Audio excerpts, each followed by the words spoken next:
அடுத்து வரப்போறது தமிழ்நாடு இன்ஜினியர்களின் கோட்டை, தமிழ்நாடு மருத்துவர்களின் கோட்டை, தமிழ்நாடு ஆய்வாளர்களின் கோட்டை.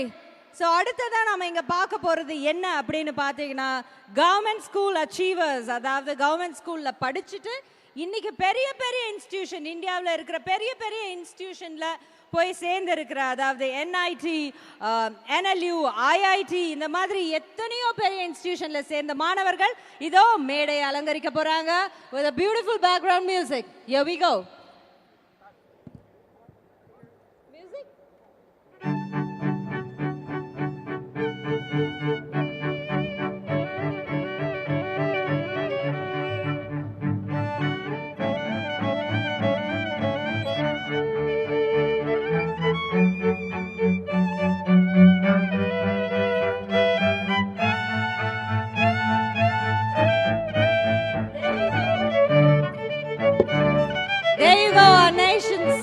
நம்மளுடைய ஸ்டேட்டோட பிரைட் நாளைக்கு நம்ம நேஷனோட பிரைடா மாற போறாங்க.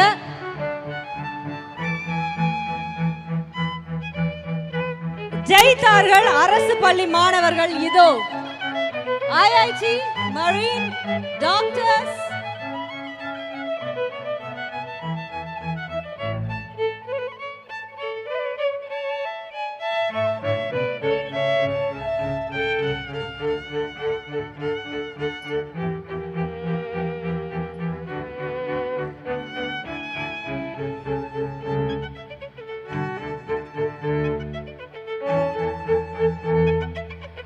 அதாவது 4 வருஷத்துக்கான ஒரு அறுவடை இது, நம்மளுடைய அரசாங்கத்தோட அறுவடை.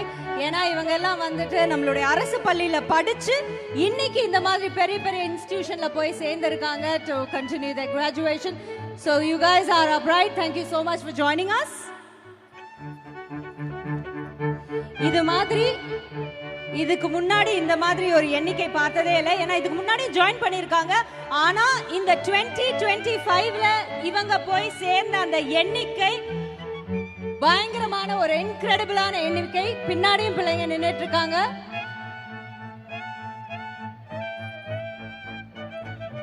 சோ அரசு பள்ளியில படிச்ச இதோ Marine, IIT, doctors.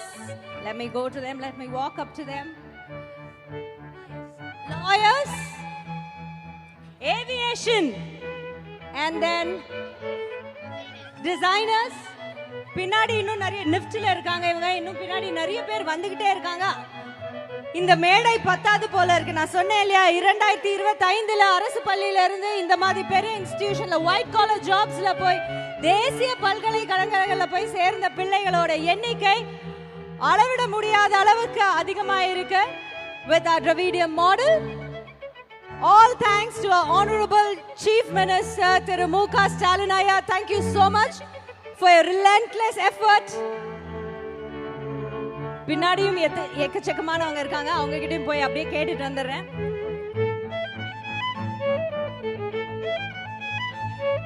Marine, IMU, footwear designing, fashion technology, IMU, NIFT Chennai, MSc. Okay, thank you so much. இதுல யார் பேச போற? ராஜேஸ்வரி. இவங்க நடுவுல நான் தொலைஞ்சே போயிட்டேன். கொஞ்ச நேரம் கழிச்சு வரேன். ராஜேஸ்வரி எங்க இருக்கீங்க? கை தூக்குங்க பாப்போம். ராஜேஸ்வரி வாங்க. ராஜேஸ்வரி முன்னாடி வந்து பேசுங்க. Do you have your mic? Yes, please step forward Rajeswari. ஆன்ல தான் இருக்கு. நீங்க பேசினா அது ஆன் ஆயிடும். அங்க இருக்கு setup. Okay, do you want to step forward? அங்க come on ராஜேஸ்வரி. இங்க அமர்ந்திருக்கும் அனைவருக்கும் என் மாலை வணக்கத்தை தெரிவித்துக் கொள்கிறேன். என் பெயர் ராஜேஸ்வரி. நான் கல்வராயன் மலை கருமந்துறை சேலம் மாவட்டத்திலிருந்து வரேன். நான் அரசு பழங்குடியினர் உண்டு உறைவிட மேல்நிலை பள்ளி கருமந்துறையில் படிச்சுட்டு இருக்கேன். என் கூட பிறந்தவங்க மொத்தம் என் ஃபேமிலியில் 4 பேர். எங்கள் அப்பா அடிக்கடிக்கு ஒரு விஷயத்த சொல்வார். என் பிள்ளைங்க எல்லாருமே ஒரு டிகிரியாச்சும் வாங்கணும் அப்படின்னு சொல்லிட்டு கஷ்டப்பட்டு படிக்க வச்சார். அதில் என்கிட்ட அடிக்கடிக்கு சொல்கிறது அதாவது டாக்டர், இன்ஜினியர், அந்த மாதிரி பெரிய பொசிஷனுக்கு போகணும் அப்படின்னு சொல்லிட்டு என்னை அடிக்கடிக்கு சொல்லிகிட்டே இருப்பார். நான் 10th படிக்கிற வரைக்கும் எனக்கு அதை பற்றி எதுவுமே தெரியல. 10th முடிச்சுட்டு 11th ஜாயின் பண்ண 2 நாளில் என் அப்பா இறந்துட்டார். ஸோ எனக்கு என்ன பண்ணுறதுன்னு தெரியல. ஆனால் அப்பாவோட ஆசையை நிறைவேற்றணும் அப்படின்றதுக்காக சார்கிட்ட போய் இந்த மாதிரி ஹெல்ப் கேட்டேன். சார் எந்த எக்ஸாம் எழுதுனா எப்படி போகலாம் அப்படின்னு சொல்லிட்டு கேட்டேன். அப்போ தான் சாருங்க சொன்னாங்க, ஜேஇ எழுதுனா இன்ஜினியரிங் சைடு போகலாம், நீட் எழுதுனா டாக்டர் அந்த மாதிரி பெரிய பொசிஷனுக்கு இருக்கிற ஒரு நல்ல இதுக்கு எழுதுனா போகலாம் அப்படின்னு சொல்லியிருந்தாங்க. அப்போவே எனக்கு வந்து சாருங்க வந்து ட்ரெயின் பண்ண ஆரம்பிச்சிட்டாங்க. அது மட்டும் இல்லாமல் அரசு மூலிமா எனக்கு வந்து மார்னிங் வந்து 1 hour வந்து கிளாஸ் எடுப்பாங்க. அது ரொம்ப யூஸ்ஃபுல்லாக இருந்துச்சு. ஸோ அவங்க பண்ண சப்போர்ட்டால் தான் இன்றைக்கி நான் ஐஐடி மெட்ராஸில் ஏரோ டிபார்ட்மெண்ட் எடுத்து படிச்சுட்டு இருக்கேன். ஸோ நான் மட்டும் இல்லாமல் இன்னும் ஐஐடி அதர் ஸ்டேட்டில் 41 ஸ்டூடெண்ட் வந்து படிச்சுட்டு இருக்காங்க. என்னோட வெற்றிக்கும் அவங்களோட வெற்றிக்கும் பின்னாடி இருக்கிறது அரசு தான். ஸோ இந்த நேரத்தில் நான் அரசுக்கு வந்து நன்றியை தெரிவித்துக் கொள்கிறேன். நன்றி, வணக்கம். தேங்க்யூ. ஐயப்பன், ஐயப்பன் எங்கே இருக்கீங்க? ப்ளீஸ் ஸ்டெப் ஃபார்வர்ட், பேசுங்க. எல்லாருக்கும் வணக்கம். என்னோட பேர் ஐயப்பன். நான் இப்போ தமிழ்நாடு தேசிய சட்ட பல்கலைக்கழகத்தில் 4th இயர் பிஏஎல்எல்பி படிச்சுட்டு இருக்கேன்.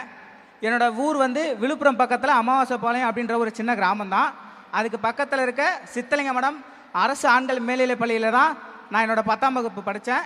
அதுக்கப்புறம் அரசு மாதிரி பள்ளியில் என்னோட 12ஆம் வகுப்பு படித்தேன். நான் 12ஆம் வகுப்பு படிக்கும்போது நான் 12ஆம் வகுப்பு படிக்கும்போதுன்னு இல்லை, சின்ன வயசுலேருந்தே எனக்கு வந்து ஒரு நல்ல நேர்மையான அட்வொகேட் ஆகணும் அப்படின்ற ஒரு ஆசை என்னோட மனசில் இருந்துக்கிட்டே இருந்துச்சு. நான் 12வது படிக்கும்போது அங்கே இருக்க டீச்சர்ஸ்க்கெலாம் கேட்டேன், மேம் நான் வந்து ஒரு நல்ல அட்வொகேட் ஆகணும்னு ஆசைப்பட்றேன், நீங்கள் ஏதாவது அதுக்கு வழி இருந்தால் சொல்லுங்கள் மேம், நான் எப்படி படித்தா நல்ல அட்வொகேட் ஆகலாம் அப்படின்ற மாதிரி கேட்டேன். அதுக்கு அங்கே இருந்த டீச்சர்ஸ் என்ன சொன்னாங்கன்னா, நீ கிளாட் அப்படின்னு ஒரு எக்ஸாம் இருக்குப்பா, அந்த எக்ஸாம் எழுதுனா தமிழ்நாடு தேசிய சட்ட பல்கலைக்கழகத்தில் நீ படிக்கலாம், அங்கே படித்தனா உண்மையாகவே வந்து நீ சுப்ரீம் கோர்ட்டுக்கு கூட போய் ரொம்ப நல்ல அட்வொகேட்டாக கூட மாறலாம் அப்படின்ற மாதிரி சொன்னாங்க. ஸோ அதுக்கப்புறம் சரி நம்ம எழுதலாம் அப்படின்ற மாதிரி ஒரு ஆசை வந்துச்சு. அதுக்கப்புறம் கேட்டேன் மேம்கிட்ட, மேம் இந்த மாதிரி எக்ஸாம் ஃபீஸ்லாம் எவ்வளோ மேம் வரும், எக்ஸாம்க்கு அப்ளை பண்ணுறதுக்கு எவ்வளோ ஃபீஸ் வரும் அப்படின்ற மாதிரி கேட்டேன். அதுக்கு அவங்க சொன்னாங்க, தம்பி 4000 வருப்பா எக்ஸாமுக்கு அப்ளை பண்ணுறதுக்கு அப்படின்னு சொன்னாங்க. ஆனால் என்னால் வந்து 4000 காசு கொடுத்து அப்ளை பண்ணி எக்ஸாம் எழுத முடியுமான்னு கேட்டிங்கன்னா முடியாது. ஏன்னா எங்கள் அப்பா அம்மா 2 பேருமே கூலி வேலை தான், கரும்பற்ற வேலை தான் செஞ்சுட்டு இருக்காங்க. ஸோ என்னால் வந்து 4000 கொடுத்து எக்ஸாம் அப்ளை பண்ணி எழுத முடியுமான்னு கேட்டால் முடியாது. அப்போ நான் மேம்கிட்ட சொன்னேன், இல்லை மேம் நான் எழுதலை, என்னால் முடியாது அப்படின்னு சொன்னேன். அப்போ தான் மேம் சொன்னாங்க, நீ கவலைப்படாத, தமிழ்நாடு அரசு இருக்குது உன் பின்னாடி, அவங்க கண்டிப்பாக உனக்கு சப்போர்ட் பண்ணுவாங்கன்னு சொல்லிட்டு தமிழ்நாடு அரசு எனக்காக அந்த 4000 கட்டி என்னை எக்ஸாம் எழுத வச்சாங்க. அதுக்கப்புறம் எக்ஸாம் சரி குவாலிஃபை ஆகிட்டப்பா, உனக்கு கவுன்சிலிங்க்கு ஒரு 20000 ஃபீஸ் கட்டணும் அப்படின்னு சொன்னாங்க. அதுக்கும் நான் பயந்தேன். அதுக்கு அவங்க சொன்னது என்னென்னா, அரசாங்கம் உன் பின்னாடி இருக்குப்பா, அவங்க ஒன்று பார்த்துப்பாங்கன்னு சொல்லி அந்த 20000 கட்டி என்னை தமிழ்நாடு தேசிய சட்ட பல்கலைக்கழகத்துக்குள்ளே கொண்டு போனாங்க. இந்த நேரத்தில் நான் அந்த ஆசிரியர்களுக்கும் அரசுக்கும் ஒரு மிகப்பெரிய நன்றியை தெரிவிச்சுக்கிறேன். அது மட்டும் இல்லாமல் தமிழ்நாட்டிலேயே முறையாக தேசிய சட்ட பல்கலைக்கழகத்துக்குள்ளே போன அரசு பள்ளி மாணவர்கள்னால் அது நாங்கள் மட்டும்தான். அந்த பெருமை கொடுத்த நம்ம தமிழ்நாடு அரசுக்கு நான் ஒரு மிகப்பெரிய நன்றியை தெரிவிச்சுக்கிறேன். Thank you CM sir, thank you deputy CM sir, thank you Anbil Mahesh sir. ஏன்னா உங்களுடைய சப்போர்ட் இல்லைன்னா எங்களுடைய இந்த வெற்றி அப்படின்றது வந்து கிடச்சிருக்காது. ஸோ உங்களுக்கு வந்து நான் ஒரு மிகப்பெரிய நன்றியை தெரிவிச்சுக்கிறேன். அடுத்ததாக யாருக்கு நான் நன்றியை தெரிவிக்கணும்னு நினைக்கிறேன்னா என்னோடய பேரண்ட்ஸுக்கு தான். ஏன்னா என்னோடய பேரண்ட்ஸ் சப்போர்ட் இல்லைனாலும் என்னால் இவ்வளோ தூரத்துக்கு வந்திருக்க முடியாது. ஸோ நான் என்னோடய அப்பாவுக்கும் ஒரு மிகப்பெரிய நன்றியை தெரிவிச்சுக்கிறேன். ஏன்னா அவர் என்கிட்ட அடிக்கடி சொல்லிகிட்டே இருப்பார், தம்பி உனக்கு என்ன தோணுதோ, உனக்கு எது சரின்னு படுதோ நீ படி, ஆனால் படிக்கணும், படித்து நீ ஒரு பெரிய ஆளாகணும். அவர் சொன்ன அந்த வார்த்தை தான் என்னை இந்த அளவுக்கு கொண்டு வந்து நிறுத்தி வச்சிருக்கு. ஸோ அதனால் என்னோடய பேரண்ட் என்னோடய அப்பாவுக்கும் நான் ஒரு மிகப்பெரிய நன்றியை தெரிவிச்சுக்கிறேன். கடைசியாக நான் என்ன ஆகணும், என்னோடய எய்ம் என்னன்றதையும் நான் இந்த இடத்துல பதிவு பண்ணிக்க விரும்புகிறேன். ஒரு அரசு பள்ளி மாணவனாக ஒரு அரசு பள்ளியிலிருந்து இந்திய உச்ச நீதிமன்றத்தில் காலடி பதிக்கணும் அப்படின்றது தான் என்னோடய ஆசை. அதுவும் வழக்கறிஞராக கிடையாது, நீதிபதியாக காலடி பதிக்கணுன்றது தான் என்னோடய ஆசை. அந்த ஆசை கண்டிப்பாக நிறைவேறும் அப்படின்றத சொல்லி எல்லாருக்கும் நன்றி கூறி விடைபெறுகிறேன். நன்றி, வணக்கம். கூடிய சீக்கிரம் கண்டிப்பா நீங்க ஒரு நாள் நீதி அரசர் ஆயிடுவீங்க. ஏன்னா முதல்வரோட கைத்தட்டல அப்படியே நேரடியா வாங்கியிருக்கீங்க தம்பி. அது மட்டும் இல்ல, நீங்க எல்லாம் வந்துட்டு அந்த யூனிவர்சிட்டிக்குள்ள நம்ம போறதே ரொம்ப ரொம்ப கஷ்டம். அதுலயும் அவ்வளோ டஃப்பான ஒரு விஷயத்தை கிராக் பண்ணியிருக்கீங்கன்னா யூ கைஸ் டிசர்வ். அரசுக்கு நன்றி, அரசுக்கு நன்றி. A big round of applause to all of you. Constructive governmentனா அது இதுதான். This is what a government, you know, இந்த மாதிரி கன்ஸ்ட்ரக்டிவான கவர்மெண்ட், கன்ஸ்ட்ரக்டிவான பாலிசிஸ் ஒவ்வொருத்தங்களையும் அப்படியே ஏற்றி ஏற்றி கட்டிக்கிட்டே போகணும். இந்த மாதிரி தமிழர் இளைஞர்கள் தான் நமக்கு தேவை. அண்ட் இந்த மாதிரி அரசாங்கம் இருந்தால் தான், கன்ஸ்ட்ரக்டிவ் அரசாங்கம் இருந்தால் தான் இந்த மாதிரி பிள்ளைங்க ஜெயிக்க முடியும். Let's give a big round of applause for them. அடுத்தது Manivasagam. Yes, my god, doctor Manivasagam please. I'm sorry. வணக்கம், என் பேர் வந்து மணிவாசகன். அரியலூர் மாவட்டத்தில் தேவாமங்கலம் அப்படின்ற ஒரு சின்ன கிராமம். அந்த சின்ன கிராமத்தில் ஒரு குடிசை வீடு. அந்த குடிசை வீட்டில் ஒரே ஒரு மஞ்சள் கலர் லைட்டு. ஸோ அந்த மாதிரி சூழ்நிலையிலேருந்து இப்போ இவ்வளோ பெரிய மேடையில் வந்து நிற்கும் போது ரொம்ப பெருமையாகவும் ஆச்சரியமாகவும் இருக்குது. அப்பா அம்மா 2 பேருக்குமே படிக்க தெரியாது. அப்பா சின்ன வயசில் இருக்கும்போதே ஆக்சிடெண்ட் ஆகிடுச்சு. அப்பாவால் வேலைக்கு போக முடியாது. அம்மா வந்து துப்புரவு பணியாளராக தான் வேலை செஞ்சு அண்ணன் அக்கா என்னையும் படிக்க வச்சாங்க. இருந்தாலும் அப்பாவோட மருத்துவ செலவுக்கும் வீட்டை பார்த்துக்கிறதுக்கும் அந்த ஒரு வேளை பத்தலை. காலையில் எந்திரிக்கும் போது பார்த்தா அம்மா இருக்க மாட்டாங்க. ஏன்னா காலையில் ஒரு வேலை, காலையில் பூ பறிக்க போயிடுவாங்க. அதுக்கப்புறம் துப்புரவு பணியாளர். அதுக்கப்புறம் சாயங்காலம் ஒரு 100 ரூபாய் 200 ரூபாய் கிடைக்குன்னு சொல்லிட்டு ஒரு வீட்டு வேலை, பாத்திரம் தேய்க்க அந்த மாதிரி போவாங்க. அந்த மாதிரி சூழ்நிலையில் தான் நான் ஒரு 10th வரைக்குமே படித்தேன். வீட்டில் மழை காலம் அப்படின்னு வந்துச்சுன்னா மழையை பார்த்ததை விட வீடு நிறைய பாத்திரத்தை பார்த்தது தான் அதிகம். ஏன்னா கூரை வீடு, வீடு நிறைய பாத்திரம் இருக்கும், ஒழுகும். ஸோ அந்த மாதிரி சூழ்நிலை படித்து தான் 10th ஸ்கூல் ஃபர்ஸ்ட் வந்தேன். அதுக்கப்புறம் 12th படிக்கணும்னு ஆசைப்பட்டு 12th என்ன படிக்கணும் அப்படின்னு ஆசைப்பட்டப்போ பயாலஜி குரூப் எடுத்தேன். டாக்டர் ஆகணும்னு அம்மாவுக்கும் ஆசை, எனக்கும் ஆசை. 12th நல்லா படித்தேன். மாடல் ஸ்கூலில் சேர்ந்தேன். மாடல் ஸ்கூலில் ஒரு 3 வேளை சாப்பாடும் ஒழுகாத இடமும் கிடச்சிது. அதுக்காகவே நல்லா படித்தேன். 12th டிஸ்ட்ரிக்ட் ஃபர்ஸ்ட் வந்தேன். அதுக்கப்புறம் தான் டாக்டர் ஆகணும். அம்மாவுக்கு என்ன ஆசைன்னு தெரியல, அம்மாவுக்கு பிரச்சனையான்னு தெரியல. அம்மாவோட ரொம்ப ஆசை டாக்டர் எப்படியாவது ஆக்கிடணும் அப்படின்னு ஆசை. நானும் டாக்டர் ஆகணும்னு ஆசைப்பட்டேன். அம்மாவும் போய் சொந்தக்காரங்கள்ட்ட எல்லார்ட்டையும் போய் உதவி கேட்டாங்க.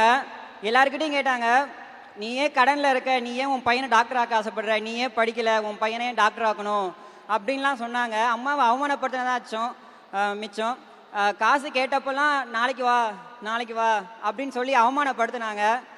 கடைசியில் அரசாங்கத்தோட உதவியாலையும் கவர்மெண்ட்டோட உதவியாலையும் ஆசிரியரோட வழிகாட்டினாலையும் கவர்மெண்ட் சீட் வாங்கி இப்போது சக்ஸஸ்ஃபுல்லாக 3rd இயர் MBBS படிச்சுட்டு இருக்கேன். ரொம்ப சந்தோஷமாக இருக்குது. எங்கள் அம்மாவை கூட்டுற அம்மா அப்படின்னு சொன்னவங்க எல்லாம் இன்னைக்கு டாக்டரோட அம்மா இருக்காங்க. டாக்டரோட அம்மா அப்படின்னு சொல்லும் போதே ரொம்ப பெருமையாக இருக்குது. அம்மா இதை உலகத்தையே ஜெயிச்ச மாதிரி ஃபீல் பண்ணுவாங்க. ஸோ இந்த வாய்ப்பு கொடுத்த ஆசிரியர்களுக்கும் கவர்மெண்ட்டுக்கும் ரொம்ப தேங்க்ஸ் சொல்லிக்கிறேன். Udhayanidhi sir, do you want to say something? Chief minister ஏதோ சொல்லணும்னு ஆசைப்படுறாரு. தம்பி, டாக்டர் ஆகிறதுக்கு என்னுடைய வாழ்த்துக்கள்.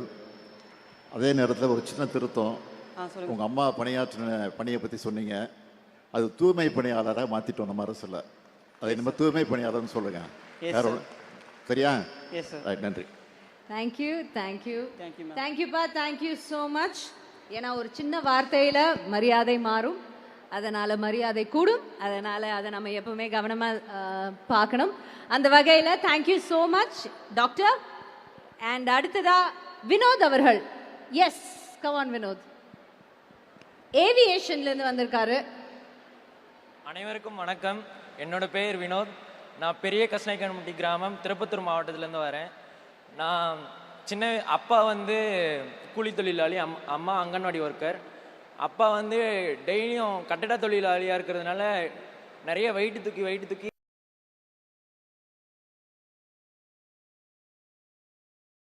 அனைவருக்கும் வணக்கம். என்னோட பேர் வினோத். நான் பெரிய கஸ்நாயக்கன்பட்டி கிராமம், திருப்பத்தூர் மாவட்டத்திலேருந்து வரேன். நான் அப்பா வந்து கூலி தொழிலாளி, அம்மா அங்கன்வாடி ஒர்க்கர். அப்பா வந்து டெய்லியும் கட்டட தொழிலாளியாக இருக்கிறதுனால நிறைய வெயிட்டு தூக்கி அப்போ இருந்தே நான் சின்ன பிள்ளையில் இருக்கும்போது ரொம்ப ஹெல்த் இஷ்யூஸ் இருந்துச்சு. அப்போ எனக்கு இருந்த ஒரே தாட்டெல்லாம் அப்பாவை தொழிலாளியாக இருந்து முதலாளி ஆக்கணும் அப்படின்றது தான். இதே மாதிரி போயிட்டு இருக்கும்போது நான் வந்து 7th-லேருந்து 10th வரைக்கும் பெரிய கஸ்நாயக்கன்பட்டி கவர்மெண்ட் ஹையர் செகண்டரி ஸ்கூலில் படித்தேன்.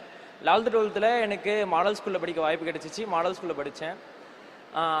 நெக்ஸ்ட்டு நான் 12th அடுத்து என்ன பண்ண போகிறேன்னு தெரியாமல் இருக்கும்போது டீச்சர்ஸ்லாம் வழிகாட்டி இந்த மாதிரி நிறைய எக்ஸாம்ஸ்லாம் அப்ளை பண்ண வச்சாங்க. அதுக்கப்புறம் நான் 12th லீவில் வந்து சும்மா இருக்கேன். நான் டைப்ரைட்டிங் கிளாஸ் போவேன். எங்கள் வீட்டிலேருந்து டைப்ரைட்டிங் கிளாஸ் வந்து ஒரு 8 கிலோமீட்டர் இருக்கும். நான் டெய்லி வந்து எப்படின்னா சைக்கிளில் தான் போவேன். அதுவும் மதியம் ஒரு 2 to 3 மணி அளவில். அப்போது வந்து அது ஒன்று கல்வி வேலை தான். இது எல்லாம் சாத்தியம்னா கல்வி வேலை மட்டும்தான் முடியும். அதனால் இந்த கல்வி கொடுத்த என்னோட அப்பா அம்மாவுக்கும் இந்த அரசுக்கும் இந்த என்னுடைய ஆசிரியர்களுக்கும் நான் நன்றி தெரிவிச்சுக்கிறேன்.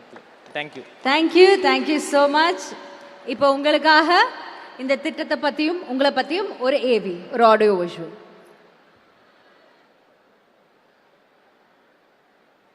இவங்கெல்லாம் யாருன்னா வெளிநாடுகளில் படிக்கிறவங்க, இந்த திட்டம் மூலமா வெளிநாடுல போய் படிக்கிறவங்க. அவங்க இப்போ வெளிநாட்டுல இருந்து ஒரு காணொளி அமைச்சிருக்காங்க. வெளிநாட்டில் படிக்கும் அரசு பள்ளி மாணவர்கள் இதோ.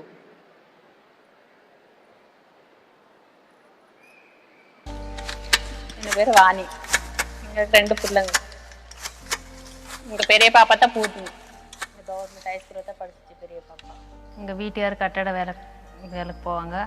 பாப்பா வந்து வெளிநாட்டில் படிக்கிறதுனா எங்களுக்குள்ள தகுதியே கிடையாது. இந்த பாப்பா வந்து படித்ததுனால அங்கே கொண்டு போய் படிக்க வைக்கிறாங்கன்னா ரொம்ப சந்தோஷம் சார், வேற ஒன்றும் இல்லை. நான் இப்போ வந்து ஈஷா யூனிவர்சிட்டி தைவானில் வந்து bachelor of artificial intelligence engineering படிச்சுட்டு இருக்கேன். நான் மட்டும்தான் இந்த மாதிரி ஃபஸ்ட்டாக எங்கள் டிஸ்ட்ரிக்ட்லேருந்து ஃபுல் ஸ்காலர்ஷிப்பில் தைவான் நாட்டில் படிச்சுட்ருக்கேன். நானும் வந்து ரொம்ப படித்தவனும் கிடையாது, படிப்பறிவு இல்லாதவன் தான். இருந்தாலும் என் பொண்ணை படிக்க வைக்கணும்னு எனக்கு நிறைய ஆசை. படிக்க வச்சு மேற்கொண்டு படிக்கணும்ன்ட்டு கவர்மெண்ட்டை ஹெல்ப்பே கேட்டோம். கவர்மெண்ட்டே எனக்கு ஹெல்ப் பண்ணியிருக்கு. நியூயார்க்கில் படிக்குது என் பொண்ணு. Hi, my name is Ashni. I'm pursuing Master of Science in Computer Science at Yeshiva University in New York, USA. I come from Chennai, Tamil Nadu. I thank Tamil Nadu state government for offering this type of scheme to pursue, to break all the chains that we had from the beginning. அரசு பள்ளியில் தான் எங்கள் 2 பசங்களும் படித்தாங்க. நாங்கள் ரொம்ப வருஷமாக இங்கே சென்னையில் தான் வாழ்கிறோம். எனக்கு கணவர் இல்லை. ஆனாலுமே என்னுடைய தையல் தொழிலை வச்சு தான் நான் 2 பசங்களையும் நான் வளர்த்து காப்பாற்றினேன். முகமது யாசின் என் குழந்தை அப்படிங்கிறத காட்டிலும் அரசு குழந்தையா இன்னைக்கு வளர்ந்துக்கிட்டு இருக்கிறான். சென்னை டிஸ்ட்ரிக்ட் மாடல் ஸ்கூல்ல படித்தேன். இப்போ பார்த்தீங்கன்னா தாய்வான் மிங்சுவான் யூனிவர்சிட்டியில் படிச்சுட்டு இருக்கேன். நான் இப்போ 2nd இயர் படிக்கிறேன். நான் இங்கே தாய்வானில் படிக்கிறதுனால எனக்கு இன்டர்நேஷனல் ஃப்ரெண்ட்ஸும் இருக்காங்க. அவங்களோட மொழியும் ஈஸியாக கற்றுக்க முடியுது, அவங்க கலாச்சாரத்தினால கற்றுக்க முடியுது. நான் இங்கே வந்துமே ஹார்ட் ஒர்க் பண்ணி ஃபர்ஸ்ட் இயர்ல 92% ஆவரேஜ் வச்சிருக்கேன். அரசு பள்ளி மாணவர்களையும் சாதிக்க முடியும் அப்படின்றத வந்து நாங்களாம் ப்ரூவ் பண்ணி காட்டியிருக்கோம். நாங்கள் 2 பேருமே படிக்கல. அதாவது கையெழுத்து போடுவோம். கையெழுத்து போடுறது மட்டும்தான். நாங்கள் அதிகமாக படிக்கல. எங்கள் வருமானம் வந்து ஒரு 3000 ரூபாய் 4000 ரூபாய்க்குள்ள தான் இருக்கும். பொண்ணு வந்து நல்லா படிக்கணும்னு நினச்சா நல்லா படித்தா. நான் இப்போ வந்து மலேசியா அல்புகாரி இன்டர்நேஷனல் யூனிவர்சிட்டியில் வந்து BBA ஜெனரல் ப்ரோக்ராம் படிச்சுட்டு இருக்கேன். 4 இயர்ஸ் கோர்ஸ் படிச்சுட்டு இருக்கேன். இந்த வாய்ப்பு ஏற்படுத்தி கொடுத்த கவர்மெண்ட்டுக்கு என்னோட நன்றி தெரிவிச்சுக்கிறேன். நான் வந்து ஒரு ப்ரைவேட் கேபிள் நெட்வொர்க்கில் டெக்னீஷியனாக ஒர்க் பண்ணிட்டு இருக்கேன். என் பொண்ணு வந்து கிண்டி அண்ணா யூனிவர்சிட்டியில் வந்து BA மெட்டீரியல் சயின்ஸ் UGயில் வந்து ஃபர்ஸ்ட் கிளாஸில் பாஸ் பண்ணாங்க. இப்போ நான் ஜெர்மனியில் இருக்க RWTH ஆஹன் யூனிவர்சிட்டியில் மாஸ்டர்ஸ் இன் மெட்டீரியல்ஸ் இன்ஜினியரிங் பண்ணிட்டு இருக்கேன் 1st இயர். ஸோ இது வந்து ஒரு கனவாக தான் இருந்தது, ஜெர்மனிலலாம் மாஸ்டர்ஸ் பண்ணணும் அப்படிங்கிறது. வந்து குடும்பத்தில் யாருமே வந்து பட்டதாரிகளில் ஹைஸ்கூலில் கால வைக்கல. ஒரு பொண்ணு ஒரு பையன் ஜெயஸ்ரீ பாலாஜி 1வது வந்து அரசு பள்ளி தான் படித்தாங்க. எந்த ஃபங்க்ஷன் போனாலையும் என்னை ஏதோ சுமார் கேவலமாக நினச்ச காலம் ஒரு காலம் மாதிரி இன்றைக்கி யாருன்னே எனக்கு தெரியாதவங்க கூட வந்து கையை பிடிச்சி பேசுகிற அளவுக்கு பேரும் புகழும் கிடச்சிருக்குது. இது காரணம் கல்வி தான். நான்முகன் திட்டத்தின் கீழே ஃபாரினில் போய் பேச்சுலர்ஸ் படிக்கிறதுக்கான அப்ளிகேஷன்ஸ் போட்டாங்க. அதில் இன்டர்வியூவில் செலக்ட் ஆகி நான் இப்போது தாய்வானில் இருக்கிற குன்ஷான் யூனிவர்சிட்டியில் mechanical engineering 3rd year full ஸ்காலர்ஷிப்போடு படிச்சுட்டு இருக்கேன். எனக்கு இந்த வாய்ப்பை கொடுத்த தமிழ்நாடு அரசுக்கும் எல்லாருக்கும் என்னோட மனமார்ந்த நன்றி. இது மாதிரி எங்கள் பொண்ணு மாதிரி பல பேர் இருக்கிறாங்க. எங்கள் பொண்ணு மட்டும் தான் படிக்கணும்னு சொல்ல முடியாது, எவ்வளோ இருக்கிறாங்க. எத்தனை முறை நன்றி சொன்னாலும் கவர்மெண்ட்டுக்கு பத்தாது. ஒரு வசதியான வாழ்க்கைன்னா என்னன்னே தெரியாத ஒரு குழந்தைங்க எங்கள் பொண்ணு. எங்களால் செய்ய முடியல. என் வாழ்க்கையில் வந்து எப்படி இதை சொல்கிறதுனே தெரியல. கனவுல கூட நான் தூங்கும்போது கனவுல கூட இதெல்லாம் நினச்சி பார்த்தது கிடையாது. எங்கள் பொண்ணை ஒரு உயரத்தில் கொண்டு போய் வச்சிருக்கு. நான் இப்போ அல்புகாரி இன்டர்நேஷனல் யூனிவர்சிட்டி மலேசியாவில் படிச்சுட்டு இருக்கேன். வெளிநாட்டில் வந்து படிப்பேங்கிறது வந்து நான் என் ஊர்லேயே நான் கேள்விப்பட்டதே கிடையாது. பிகாஸ் யாருமே இது வரைக்கும் வெளியே போய் படிச்சதில்லை. I am the first. நான் தான் வந்து எங்கள் ஊரில் முதல்ல இங்கே இவ்வளோ தூரம் வந்து ஒரு பொண்ணாக வந்து படிக்கிறேன். நிச்சயம் வந்து அரசுக்கு வந்து நன்றி சொல்லியே ஆகணும். நன்றி சொல்லாமல் விட்டேன்னா ஒரு நல்ல தகப்பனே கிடையாதுங்க. நான் உடனுக்குடன் செய்திகளை தெரிந்து கொள்ள சன் நியூஸ் பெல் ஐகானை கிளிக் பண்ணுங்க.